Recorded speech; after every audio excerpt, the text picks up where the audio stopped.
Okay, we are back. Like I said, were going to complete our recap of Too Hot to Handle Season 5's Episode 1 Recap.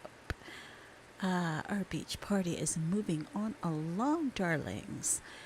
Post the cast introductions if you haven't already listened to the video. Do so you can get familiar. Auntie Sarsci's already done it for you. Summarized each and every cast member for you, so you don't have to do it.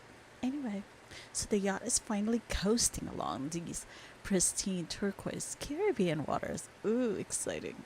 Aren't you jelly? I'm a little jelly. With our excited horny sea dogs.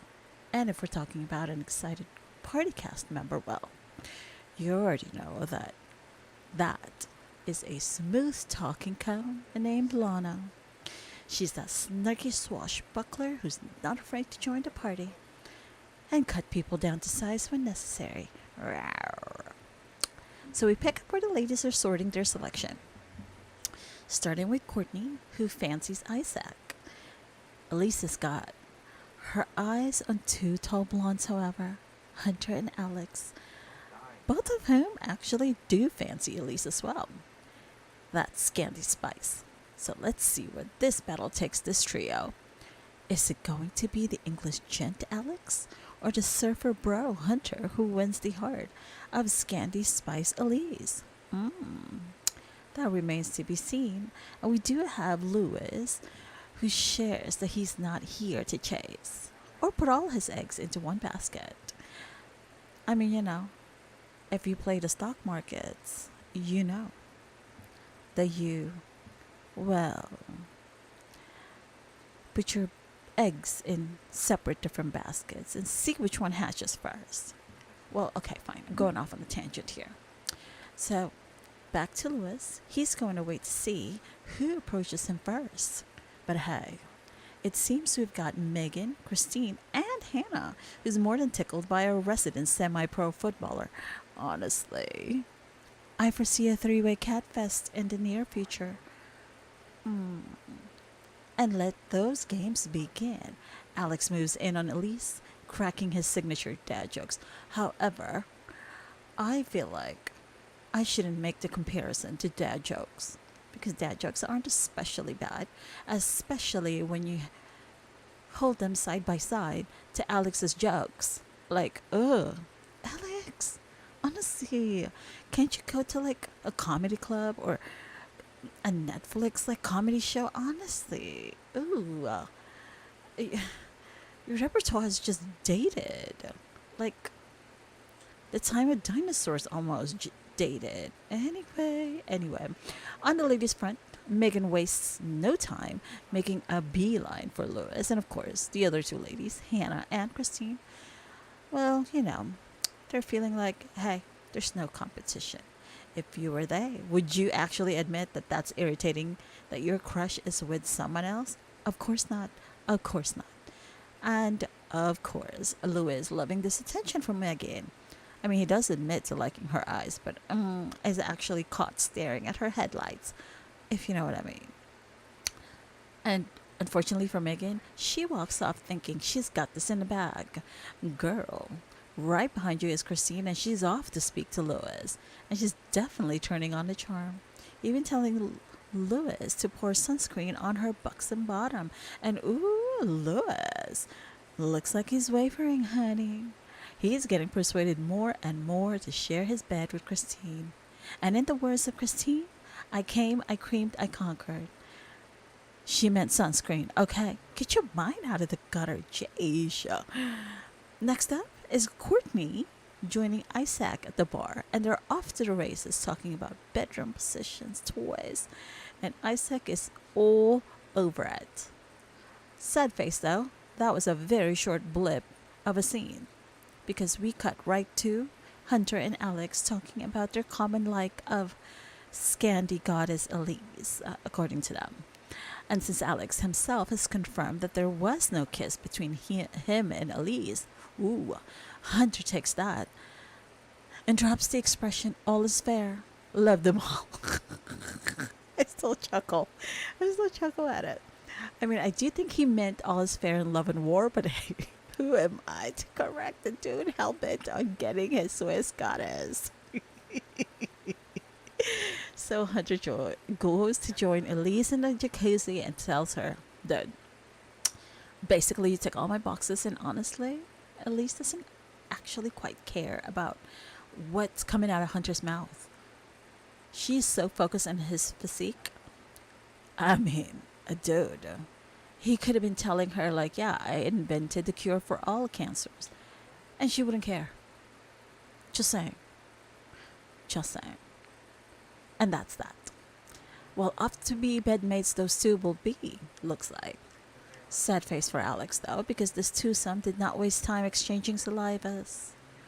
Well, then we are off to the last lady who is vying for Lewis's attention, and that is Hannah.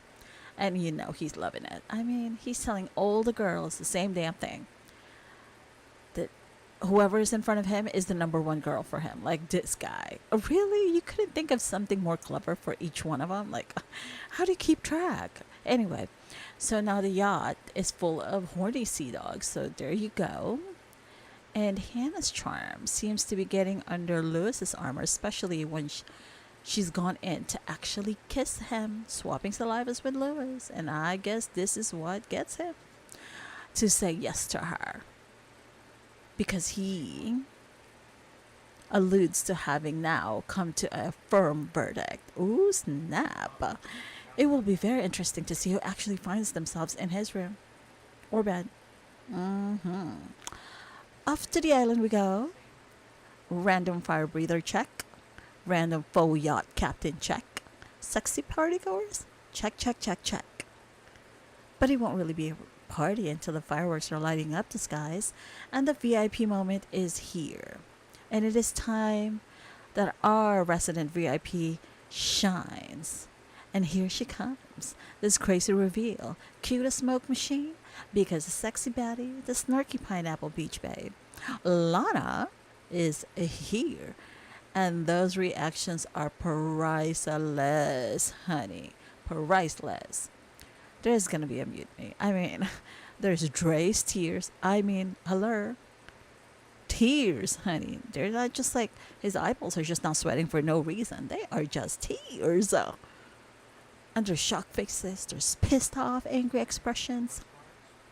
And for Lewis, the pain and torture Lana brings of having flat out no physical contact of any kind that could lead to sharing bodily fluids is just too much for him to bear. Even on yourself, you couldn't do it. You couldn't make yourself happy thinking Lana's not looking. Lana's a little pineapple. She got eyes everywhere. And Elise is in her desperate emotional turmoil. Thinks unplugging Lana will solve the issue. No, girl. No. Many have tried in the past, and all have failed. Because if you haven't seen in the previous seasons, Lana's wireless and works off of the disenfranchisement of horny devil-may-care singles such as this group. Of course, she has to try and soften the blow by announcing that the winners may win an allocated prize of $200,000 if they all abide by the stringent rules, that is. Now, let's see who will abide and who will break the rules because, the long, sexless summer begins in 3, 2, 1 for these beach mateys. But not before they all select their beds and their bedmates, with Elise and Hunter already flirting away on her bed. And Alex realizing, oh, shock. Elise is already booed up with Hunter. Like, Alex, you're way too slow, boo. Way too slow. And look, I mean, that's bad, but it's not as bad as being in Lewis's situation, since he was the one thinking he was so slick, telling the 3 girls that he's the hottest thing in the show, and telling them that each one of them are his picks. So there you go. But in the end, he ends up selecting Hannah, who obviously is super happy and ecstatic about it, but it doesn't sit tight with Christine and Megan. Although if we're going off the past season, this battle may have been won by one, but the war is still raging. And there are still players on the field, so let the bitch fest begin. And that, my darlings, concludes episode 1 in its entirety. See you in episode 2. Don't forget to like and subscribe and drop your comments below for more fun. Remember to leave grace for others. Stay fabulous little you. And remember to journey in gratitude. And again, I shall see you, fabulous people, on the next episode. Toodaloo for now.